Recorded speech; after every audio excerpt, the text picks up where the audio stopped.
So I'm currently driving my sister's Chevy Spark.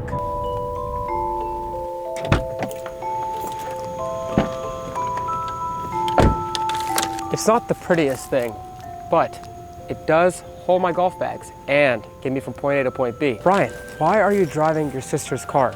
Well, you see, I drive a Lexus ES350 2011. Obviously, it's much more luxurious, but the engine low-key exploded the other day, so it's in the shop right now.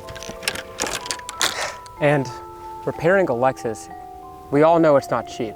It's no Bugatti, obviously, but it's not a Chevy Spark either. So why am I even talking about a Lexus, a Chevy Spark, Bugatti?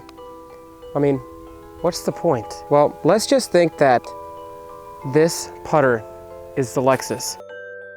And this top flight putter, this is the Chevy Spark. You see, the l.a.b golf putter, it has all the bells and whistles, right? Like, it's luxurious. It has a l.a. golf shaft. It has incredible finishing on the head. It has the Jumbo Max grip. Let's see, Jumbo Max. I mean, and it's just all black, absolutely beautiful. It has all the bells and whistles you could ever ask for in a putter. Not only does it have all the bells and whistles, it's just like literally so fun to play with. It's like when you're playing with it, you feel like luxury, really. I mean, anytime you put something expensive in your hands and you're enjoying it, you're gonna feel like luxury. Of course, it is going to have its faults, right? I mean, my Lexus is literally in the shop because the engine blew up, but that's not the only issue with it. The other issue is that sometimes I just can't put it in the hole. And it's not even that, it's just I literally have no ability to control the distance. Sometimes it goes really long, the next one it goes really short, and sometimes it gets really close. So sometimes it's just not perfect, right? And then sometimes it is. Of course, the real question is, has it improved my journey from point A to point B? And well, let me tell you. The very first round I ever played with this putter, I swear I thought I was playing awful. I was like, dude, there's no way this putter has made me better. At the end of the round, I looked at my total amount of putts, and the previous round I putted 36 times. The very first round with the l.a.b golf putter, 31 times. Get in. Oh, it's breaking left. Okay, fix that. And every time I've played with the putter, I've realized at the end of the round, I am hitting less putts, right? But this just feels like something's off every single time I'm doing something with it. So statistically, my rounds are improving. However, the only issue I'm facing is just like, it just feels weird to play with. And after like literally thousands of putts with this over the last month or two, I'm almost positive I know exactly why. And that's due to the l.a.b golf technology. That's literally the reason what makes it is what it is.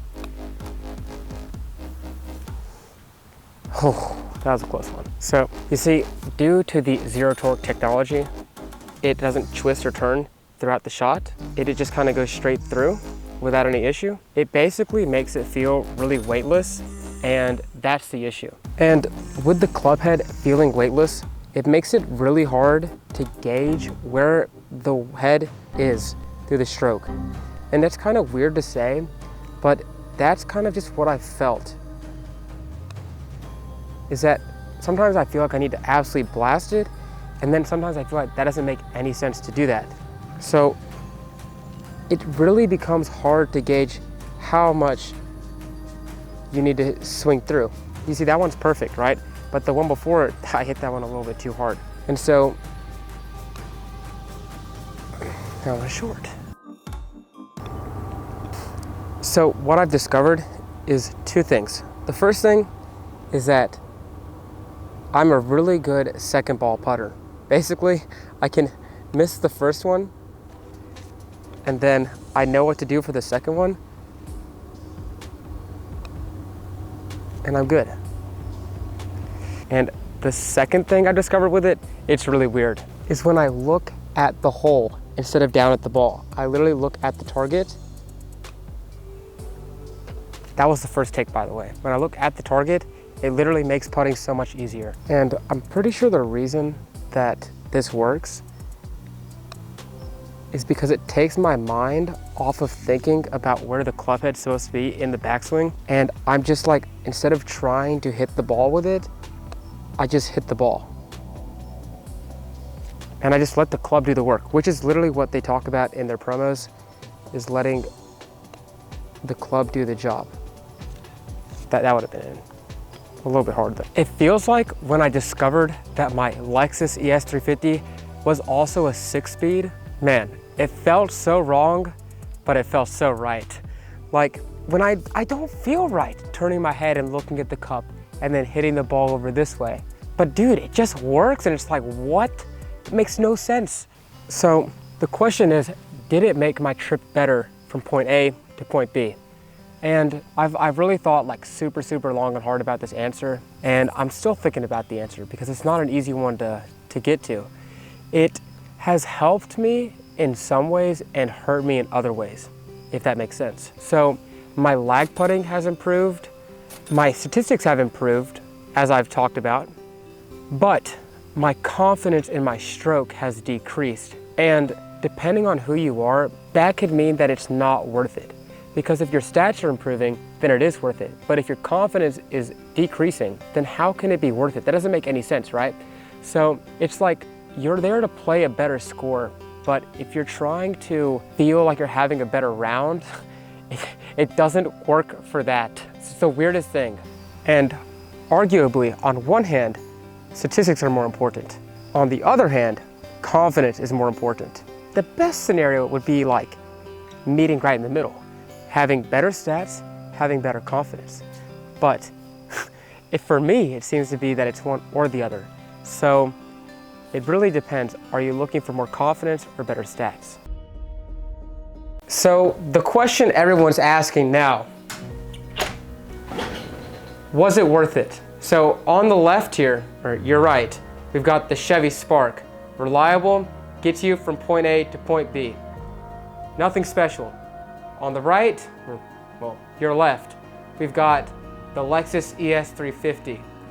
It's luxurious, it's more expensive, and you're thinking you deserve more out of this car, right? In the end, what matters most is that the score is improving.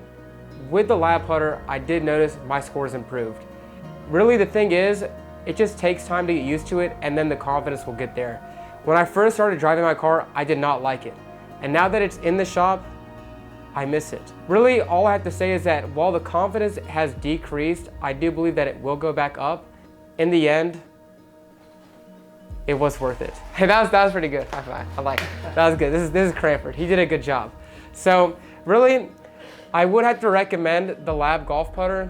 While it is expensive, I do believe that the improvement in the game, for me, was worth it. And I think that it is something that you should strongly consider. However, the learning curve will always be there because I did have my other putter since I was 13 years old, which is 10 years. Actually, I think it was before I was 13. It's been 10 plus years that I've had that putter, playing with it, and I've just gotten this one. It's just gonna take time, but once I get used to it, not only will I have the stats here, but I'll be over every single putt with extreme confidence. And that is really what we're looking for in the end. Better stats, better confidence, better golf. I hope you enjoyed this review. It was really fun, you know, getting to like really think about the progress that I've made and really looking deep into this putter and seeing if it's not, you know, just some placebo effect, but actually really doing a better job for me. Yeah, so I appreciate you watching this video. If you liked it, make sure to give it a like. If you want to see some more content like this, make sure to subscribe. And if you have any thoughts on this putter, putters in general, how I kind of, you know, did my entire research and product testing, make sure to leave a comment and let me know your thoughts. Anyway, I hope you enjoyed the video and I hope to see you in the next one.